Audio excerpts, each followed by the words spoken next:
бахшида ба рӯзи райпурсии умумии халқӣ оиди ворид намудани тағйироти иловаҳо ба конститутсияи сарқонунии ҷумҳурии тоҷикистон дар ноҳияи фархор аксия доир гардид.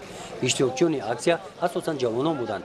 дар даст парчами ҷумҳурии тоҷикистонро баланд бардошта бо шиёру навиштаҷодҳо оиди райпурсии умумии халқӣ аз кӯчаву хиёбонҳо гузаштанд. дар ноҳияи фархор беш аз 70% аҳолиро ҷавонон ташкил медиҳанд ва имрӯз бахши ҷавонон варзиш ва сайёҳии ноҳияи фархор тасмим гирифтанд ки дар ҳамкорӣ бо мақомоти иҷроияи ҳукумати давлатии ноҳияи фархор, кумитаи иҷроии ҳизби халқии демократии тоҷикистон, ташкилоти ҷамъиятии ҷавонон, созандагони ватан, аҳли ҷамоатчигӣ бо иштироки васеъи ҷавонон аксияро таҳти унвони райъи ҷавонон дар таҳкими давлатдорӣ ва суботи ватан ҳалкунанда аст дар сатҳи баланд баргузор кардем. Зеро имрӯз замоне расида ки ҷавонон бо рӯҳи матин ва нерӯи созанда дар идоракунии давлат минбаъд ширкат хоҳанд кард ва яке аз тағйиротҳое ки ба сарқонуни ҷумҳурии тоҷикистон ворид карда мешавад ин дастгирии ҷавонон аст аз синни 30 солагӣ дар идоракунии давлатӣ ва ба ҳамин хотир имрӯз ҷавонони ноҳияи фархор дар чорабинии аксияи интихоботӣ иштироки фаъолона доштанд ва ҳадаф аз ин омодагӣ ва дар сатҳи баланд баргузор намудани райпурсии умумии халқӣ мебошад.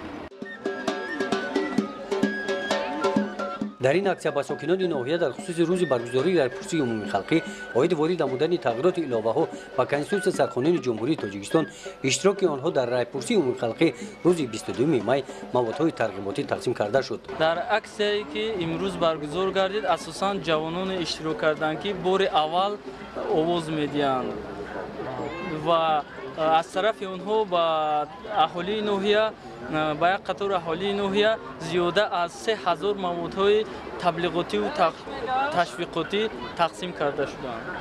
дар ноҳияи фархор сокинони ноҳия оиди рӯзи райпурсии умумии халқӣ оиди тағйироти иловаҳо ба конститутсияи сарқонунии ҷумҳурии тоҷикистон маълумот гирифта рӯзи 22 май ба участкаҳои райдиҳӣ омада мавқеи шаҳрвандии худро муайян месозанд.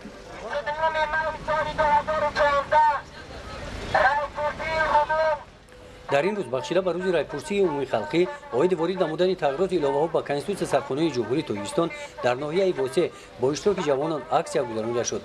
аз шаҳраки восеъ шоҳрои байналмилалӣ гузашта бо ин роҳ одамон аз ҳамаи ноҳияҳои минтақаи кӯлоб рафтуомад менамоянд.